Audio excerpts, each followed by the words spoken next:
नमस्कार, मैं हूं आमिल बेग। आप देख रहे हैं सिटी बुलेटिन न्यूज। पेश हैं आज के प्रमुख समाचार। अयोध्या धाम के राम कथा संग्रहालय में जिलाधिकारी नीतीश कुमार की अध्यक्षता में जिला प्रशासन एवं व्यापारियों के साथ सौंदर्यीकरण के नाम पर सड़क चौड़ीकरण को लेकर बैठक का आयोजन किया गया।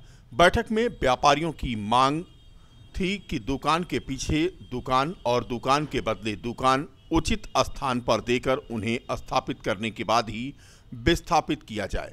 इस बिंदु पर खास चर्चा हुई।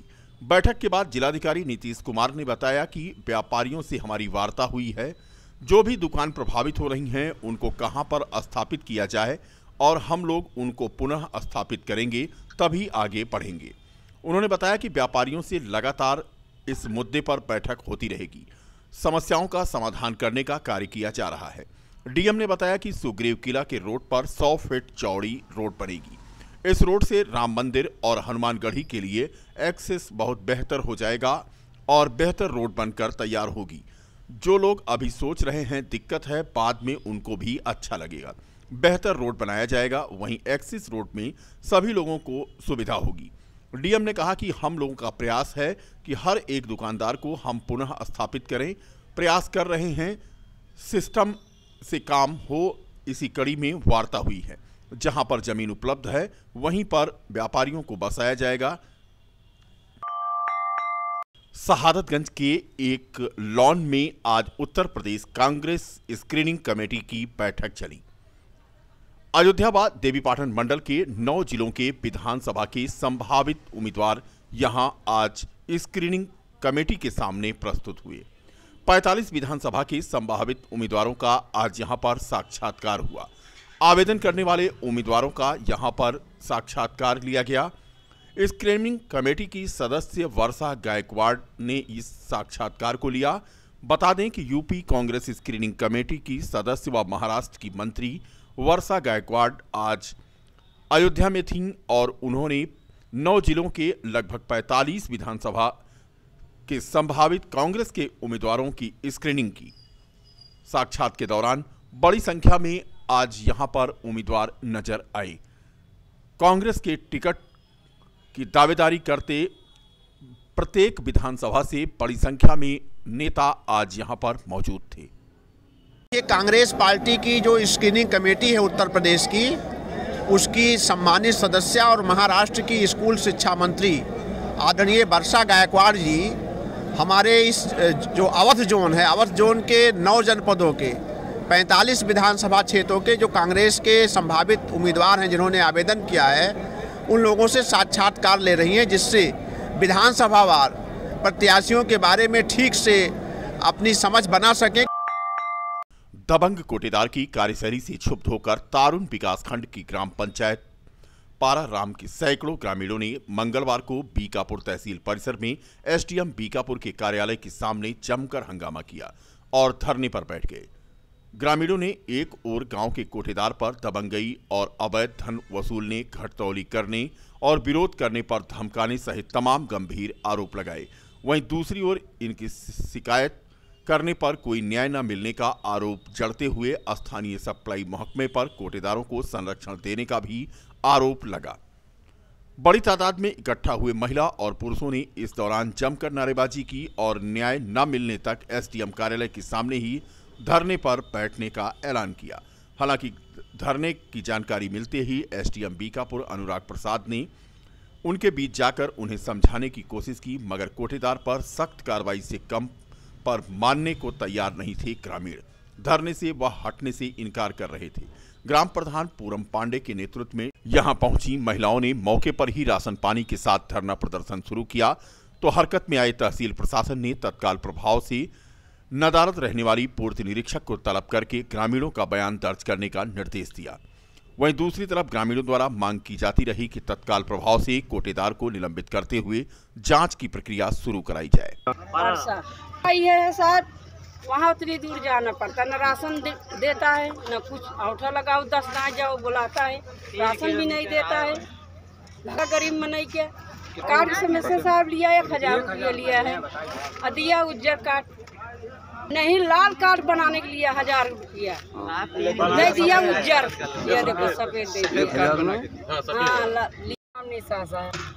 रमा समस्या ये बस साहब 4 बच्चा है, न घर बा, न खाए के ठिकान बा, न हमारे राशन कार्ड बा, साहब का खवाई मांगत राशन कार्ड था, हमरे न पैसा नहीं ना, 4 बच्चे हैं, मजदूरी के खाए वाले इंसान है कोटेदार सब 1000-1500 मांगत दिया, जब हम मजदूरी के खात है तब राशन कार्ड बनाई है। तारुन थाना क्षेत्र में सोमवार की रात में आयोजित प्रीति भोज के दौरान हॉर्स फायरिंग में एक 13 साल का बच्चा घायल हो गया। घायल बच्चे के पैर में गोली लगी है, उसके बाद उसे सीएचसी में भर्ती कराया गया। पुलिस ने मामले में 3 लोगों को हिरासत में लिया है। पूरा मामला तारुन थाना क्षेत्र के ग्राम परसावा मोहल्ला के मजरे हरिपुर का है, जहां रात में प्रीति भोज का कार्यक्रम चल रहा था। हॉर्स फायरिंग हुई और एक बच्चा घायल हो गया। मामले में क्षेत्राधिकारी बीकापुर सत्येंद्र भूषण तिवारी के मुताबिक तारुन थाना क्षेत्र के निवासी रामसकल वर्मा के पुत्र का सोमवार की रात प्रीति भोज कार्यक्रम चल रहा था। इसी दौरान उसके रिश्तेदार थाना हैदरगंज के अहिरौली निवासी माता प्रसाद वर्मा के साथ आए। उसी ग्राम सभा निवासी वेद प्रकाश दुबे ने अपनी 2 नाली लाइसेंसी बंदूक से हॉर्स फायरिंग की, जिससे निमंत्रण में आए दीपक कुमार निषाद के 13 साल के पुत्र प्रिंस के पैर में गोली छीलती हुई निकल गई। बच्चा घायल हुआ। सूचना मिलने पर पहुंची पुलिस ने पास के ही गन्ने के खेत से बंदूक को बरामद कर लिया है। उसके साथ 3 खाली खोखे भी बरामद किए गए हैं। बंदूक का पंजीयन वेद प्रकाश दुबे निवासी थाना हैदरगंज के नाम है। के नीचे उसी फायरिंग का एक छर्रा लगा। इस सूचना पर मौके पर पुलिस पहुंची। पुलिस ने पास के ही गन्ने के खेत से बंदूक को, जो 2 नाली बंदूक थी डीबीबी है, उसको बरामद कर लिया। उसके साथ 3 खाली खोखे भी वो बरामद किए गए।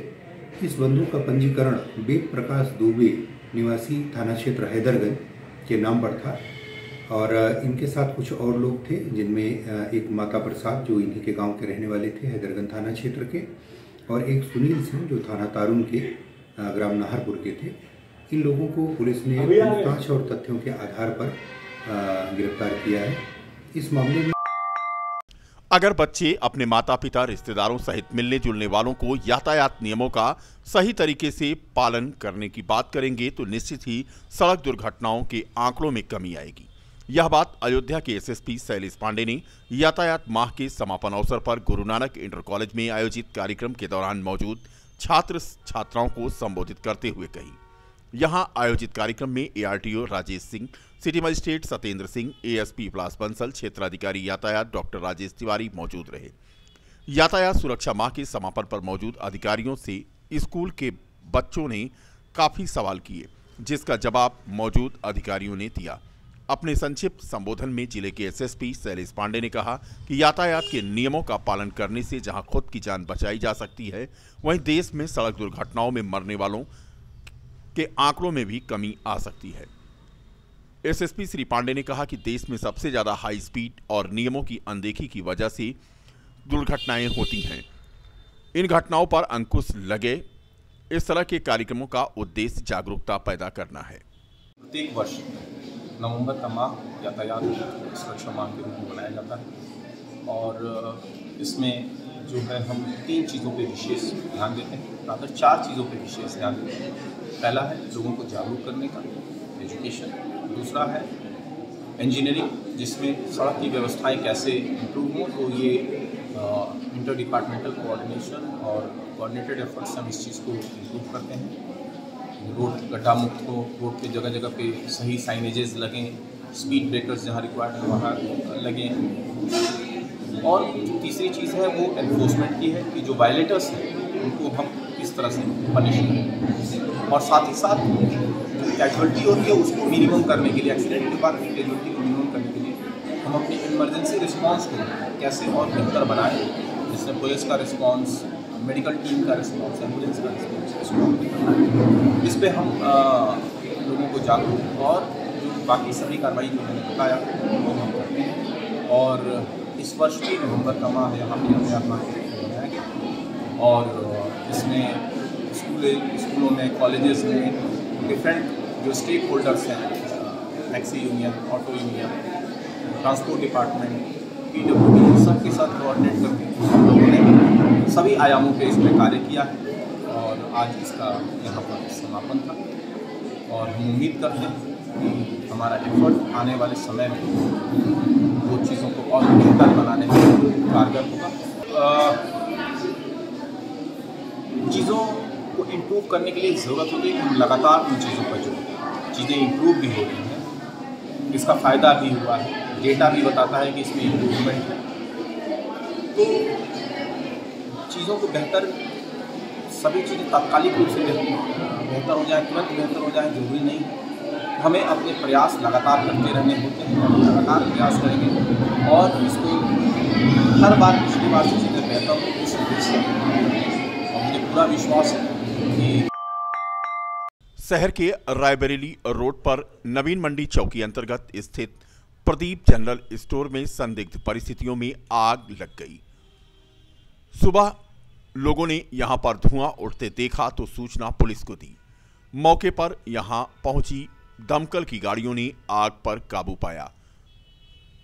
आग लगने का कारण शॉर्ट सर्किट बताया जा रहा है।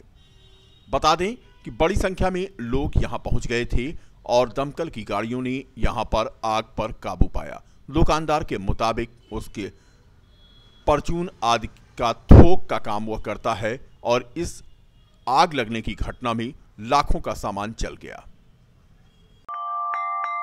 विगत 2 वर्षों से छात्र संघ का चुनाव न होने से छात्र संघ का चुनाव लड़ने वाले नेता इन दिनों परेशान हैं। साकेत महाविद्यालय में आज छात्र नेता अजय कुमार मिश्रा के नेतृत्व में दर्जनों छात्रों ने पैदल मार्च करके छात्र संघ चुनाव कराए जाने की मांग को लेकर के रेजिडेंट मजिस्ट्रेट को एक ज्ञापन सौंपा। छात्रों की मांग है कि जल्द से जल्द चुनाव कराया जाए। बताइए। ये विगत 2 वर्षों से छात्र संघ को कोरोना और सीएबी और एनआरसी के रूप में कह के छात्र संघ को टाल दिया गया है और इस वर्ष बगल के जनपद में छात्र संघ चुनाव हो रहा है तो साकेत महाविद्यालय में क्यों नहीं?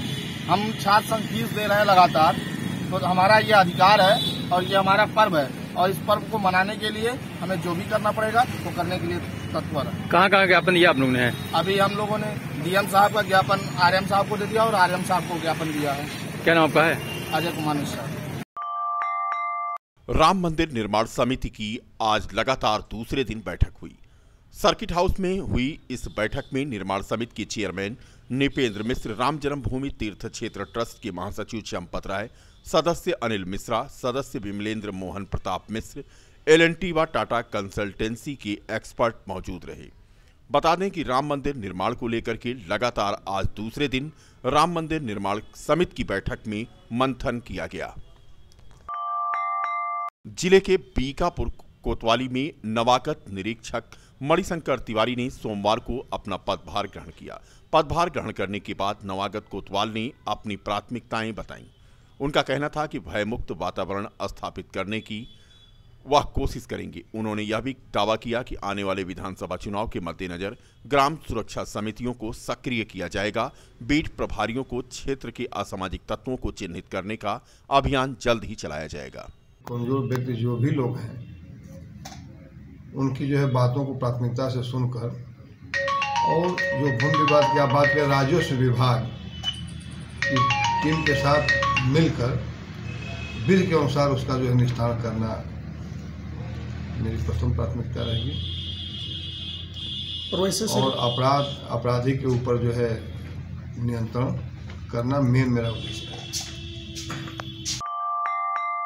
जिले के थाना पटरंगा क्षेत्र में 1 सप्ताह पूर्व गायब हुई 7 साल की बच्ची का शव बोरे में मिलने से आसपास के क्षेत्र में हड़कंप मच गया। बच्ची का शव प्लास्टिक की बोरी में बंधा तालाब में मिला है। घटना की सूचना मिलने पर मौके पर पहुंची पुलिस ने शव को कब्जे में लेकर पोस्टमार्टम के लिए भेज दिया है। पुलिस मामले की जांच में जुट गई है। बता दें कि मामला थाना पटरंगा क्षेत्र के हुसैनगंज जखौली ग्राम का है, जहां एक बच्ची का शव प्लास्टिक की बोरी में बंधा तालाब में मिला। जखौली गांव निवासी वीरेंद्र कुमार रावत की 7 साल की बेटी कुमारी सालू 1 सप्ताह पूर्व सोमवार को रहस्यमय ढंग से गायब हो गई थी, जिसकी तहरीर बच्ची के पिता ने पटरंगा पुलिस को दी थी, जिस पर पटरंगा पुलिस ने गुमशुदगी की रिपोर्ट दर्ज कर बच्ची की तलाश कर रही थी। गायब बच्ची का मंगलवार को ग्राम जखौली के एक तालाब में प्लास्टिक की बोरी में शव तैरता हुआ दिखाई देने की जानकारी परिजनों को जैसे ही मिली तो कोहराम मच गया। देखते ही देखते बड़ी संख्या में ग्रामीण इकट्ठा हो गए। फिलहाल पुलिस ने शव को बाहर निकलवाया और पोस्टमार्टम के लिए भेजा है।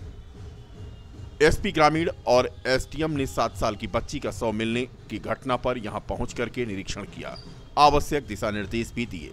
सीओ रुदौली सुरेंद्र प्रताप तिवारी ने बताया कि मामले में पुलिस पूरी तरह से जांच कर रही है, जल्द ही घटना का खुलासा कर दिया जाएगा।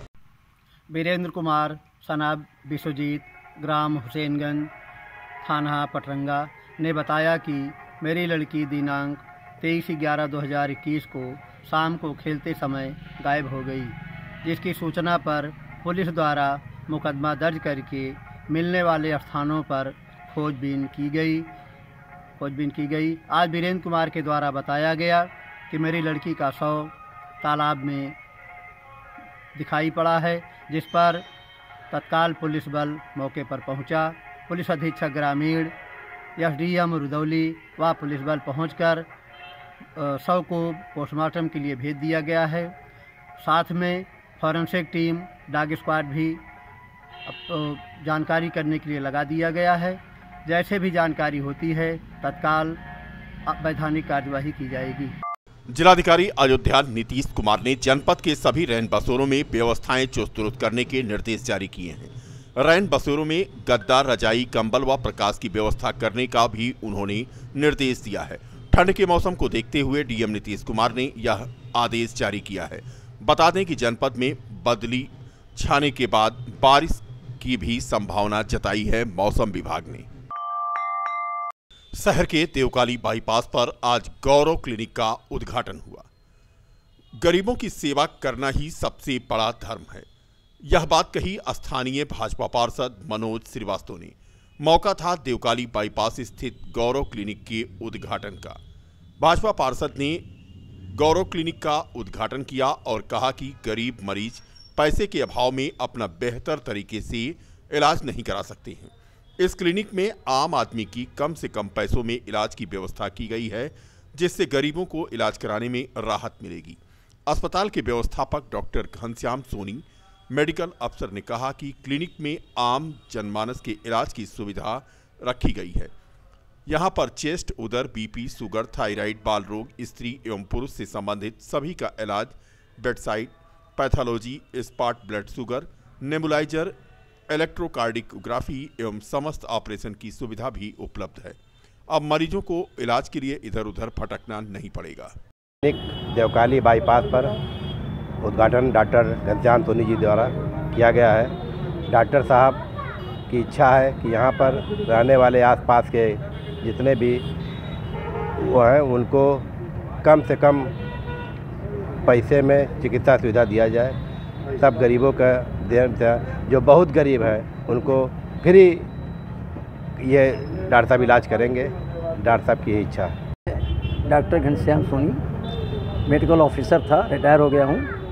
अब मैं फैजाबाद में देवकाली बाईपास के पास अपनी क्लिनिक का आज उद्घाटन किया है और किस नाम से गौरव क्लिनिक के नाम से मैंने आज उद्घाटन किया उसका, जिसमें जितने भी पेशेंट हों, चाहे जिस मर्ज के हों, मैं MBBS हूँ, ऑलराउंडर हूँ, 35 साल से प्रैक्टिस कर रहा हूँ, तो अपने अनुभव के अनुसार मैं गरीबों की सेवा करना चाहता हूँ।